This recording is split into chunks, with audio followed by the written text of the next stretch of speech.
وہ ہے ہماری آئی ٹی ایکسپورٹس.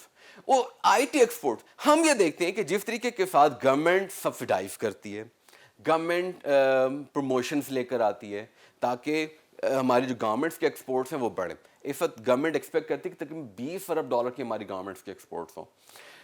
ہمیں دیکھنا ہے کہ کچھ ایریاز ایسے ہیں جن کے اندر ایک سائیکل ہوتا ہے نا, کہ میچورٹی آ جاتی ہے وغیرہ وغیرہ, ڈفرینٹ گلوبل اکنامک ڈائنامکس ہوتے ہیں, تو اس وقت وہ ہمارے لیے پازیٹیو ہے, تو اس لیے گورنمنٹ کے ایکسپورٹس میں ہم اضافہ کر سکتے ہیں. لیکن جہاں پر ایکسپونینشیل گروتھ ہو رہی ہے, ملٹیپل ٹائمز ہو رہی ہے, ایکس فیکٹر دیکھے جا رہے ہیں, تو وہاں پر ضروری ہے کہ آپ زیادہ توجہ دیں, کیونکہ وہاں پہ ینگ لوگ بھی ہیں نا. تو آپ نے ینگ لوگوں کو اپنے ساتھ شامل کرنا ہے, ان کو موٹیویٹ کرنا ہے, آپ نے ان کے ساتھ انٹیگریشن کریٹ کرنی ہے, آپ نے ان کو پیسہ دینا ہے تاکہ وہ آئیں اور سروسز سیکٹر کو ایکسپینڈ کریں اور اس ایکسپونینشیل گروتھ کو کافی لمبے عرصے تک کریں. اتنے برے ٹائمز میں بھی اگر چائنا کی جو جی ڈی پی گروتھ ہے وہ 7% پلس ہے, تو پاکستان کے لیے تو بہت آسان ہے, کیونکہ پاکستان کی اکانومی کا سائز بھی چھوٹا ہے. اگر سروسز سیکٹر میں ایکسپینشن آتی ہے تو جی ڈی پی میں بھی ایکسپینشن آئے گی. اگر 1 سے 2% بھی ایکسپینشن لے کر آتے ہیں جو کہ اچھی چیز ہے, لیکن اس کے لیے کم از کم $5 ارب کی ایکسپورٹس بھی کرنا ہے, جو کہ کرنٹلی $2 ارب کے لیولز پر آ چکی ہے ماشاءاللہ سے, تو $3 ارب کمانے کے لیے امپورٹنٹ ہے. تو اس پیویلین کے اندر ایک اچھا موقع ہوگا کہ سروسز سیکٹر, خاص طور پہ آئی ٹی سپورٹ کی سروسز جس میں سسٹمز لمیٹڈ ہے اور بھی کمپنیز ہیں ماشاء اللہ سے پاکستان کے اندر. اس کے ساتھ ساتھ جو ابھی امیزون کے تھیمز آ رہے ہیں کہ کیسے پاکستان جو ہے وہ اپنی سروسز پرووائڈ کر سکتا ہے, جس میں ایکسٹریم کامرس ہے, انیبلرز ہیں. سنی علی صاحب اس میں کوشش کریں کہ پاکستان میں کم از کم $1 ارب جو ہے وہ اس کی ایکسپورٹس ہو جائیں اس حوالے سے, تو وہ بھی ایک موقع دینا چاہیے ان لوگوں کو بھی. اس کے ساتھ ساتھ پاکستان اور کیا شو کر سکتا ہے؟ پاکستان شو کر سکتا ہے جس طریقے کے ساتھ الیکٹرک وہیکل پالیسی ہے. ہم دیکھ رہے ہیں کہ پاکستان میں خبر بنی کہ اسکوڈا آ رہی ہے, جو کہ ایک بہت اچھی کمپنی, بڑی پیاری پیاری گاڑیاں بناتی ہے, لیکن ہمیں دیکھنا ہے کہ الیکٹرک وہیکل سیگمنٹ میں آ رہی ہے یا کمبشن انجن کے اندر آ رہی ہے. یہ بہت امپورٹنٹ ہے, تو ہمیں موٹیویٹ کرنا ہے لوگوں کو. ہمارے پاس تو ویسے بجلی اگلے 10 سال میں ایکسٹرا ہوگی, تو الیکٹرک وہیکلز اگر آ جاتی ہیں تو یہ تو اچھی چیز ہے, تو یہ اچھی چیز ہے. تو اگلے 10 سال کے اندر ایک تو آئی ٹی سیکٹر ہے, یعنی کہ سروسز سیکٹر, اس کی طرف آنا چاہیے. دوسرا فائنینشیل سیکٹر ہے.